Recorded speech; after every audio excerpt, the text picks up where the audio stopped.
Hello, everyone, and welcome to this episode of Ignition Time. The American government is running out of money, specifically stimulus funding and COVID funding. This is incredible news because now we don't have money to fight future pandemics and future waves of COVID should they hit. This is just unbelievable. Welcome to Ignition Time, everyone. My name is Dr. Nitin Chhoda. Please click like, please click subscribe, and enable notifications. Here's a headline of an article on your screen from Bloomberg. COVID funding is drying up, according to White House officials who actually warned U.S. lawmakers.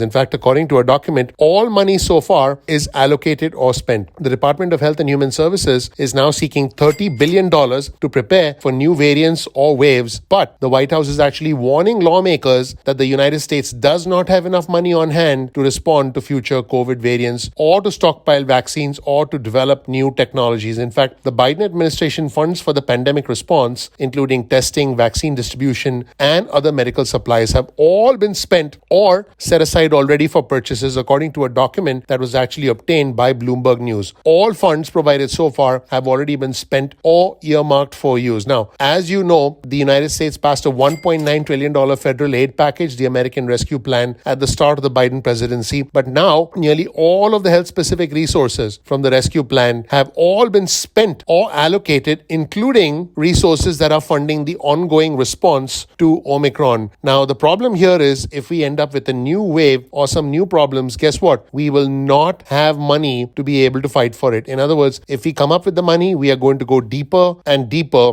into debt. In fact, a Biden administration official told Bloomberg News that if Congress does not quickly provide additional money, the US could again be caught off guard if another COVID-19 variant strikes. And that's exactly what happened with Omicron. Now, bipartisan consensus is emerging that the United States should not run low on vaccines, tests, or treatment. And at this point, the United States is going to need more money authorized by Congress in order to be able to fight any future wave should that wave arise, because without congressional approval, guess what? More money cannot be injected into the system. Now, there's a new challenge, folks. The challenge is that the administration is trying to ship free tests to Americans, and this costs billions of dollars. If Congress does not allocate more funding, guess what? Everybody might not be able to get the tests that they want. Now, just as a reminder to our viewers and subscribers, as per the American Rescue Plan, the United States allocated $47.8 billion towards testing and mitigation strategies, $16 billion towards the procurement of medical countermeasures like drugs and vaccines, as well as expanding the domestic supply chain for medical tools, $8.5 billion to rural health providers and suppliers, and more than $8 billion to the Center for Disease Control and Prevention, according to a DHS document that was dated February 15th. Now, of the entire $80.6 billion, $70.4 billion has already been spent or obligated, and $10.2 billion is currently allocated or set aside. None of that money is unallocated. In other words, we've managed to spend it all. Now, earlier this week, Biden administration officials actually told lawmakers that the Department of Health and Human Services needs another $30 billion. Yes, you heard that right. They need another $30 billion in new spending to combat the pandemic, in conjunction with the $1.5 trillion government funding package that lawmakers want to complete by the 11th of March. So this new funding would be used to get treatments, pediatric vaccines, and variant-specific vaccines, and the money would also be used to sustain testing capacity, develop tests that can distinguish between future variants, and provide free testing to the uninsured. In fact, according to the White House Press Secretary Jen Psaki, she said this: resources from the Rescue Plan and prior COVID response bills have enabled us to respond forcefully to the Delta and Omicron surges. And what we are trying to do now is stay ahead and stay in contact with Congress about what those needs might look like. So, folks, here's the bottom line. We, as a country, have actually spent all the money. And by the way, this money that we spent is money we don't have because we borrowed from our future. So we essentially spent all the money that we have, or I should say that we generated to borrow from the future to fight the pandemic. Now we need more money, $30 billion additional dollars, in order to be able to fight the pandemic. And that creates a very difficult situation because now we are in no man's land. And what that means is if we don't get this money and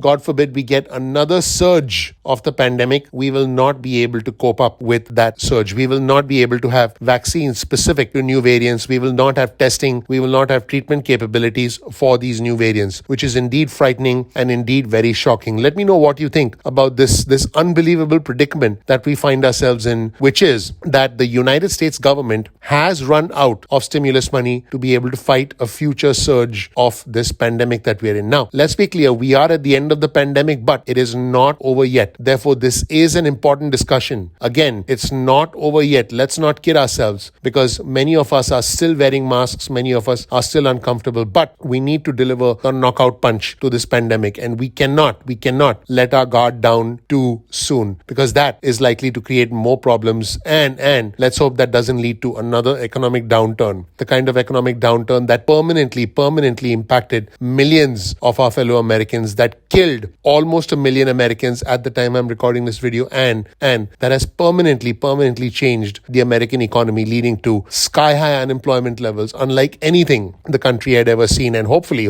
unlike anything the country will ever see again. Let me know what you think in the comment section below. Do you think the government should authorize another $30 billion in spending? By the way, again, this is money we don't have, so you and I and maybe our children and maybe future generations, future generations will have to find a way to pay for this by way of higher taxes and other measures that would actually curtail their ability to save and plan for their future. And this will unfortunately create a situation where future generations will have to pay back this debt, because the entire act of borrowing is now completely out of control. We're sort of kicking the can down the road. We're living in the here and now without any consideration, any planning for the future. And at some point, this is likely to get dangerous. Let me know what you think in the comment section below. Please click like, please click subscribe, and enable notifications. Also follow me on Twitter. This right here is my Twitter handle, ignition_time. That's ignition_time. Thank you so much. I appreciate you. Again, please click like, please click subscribe, please enable notifications. I'm looking forward to seeing you in the next episode of Ignition Time. Take care.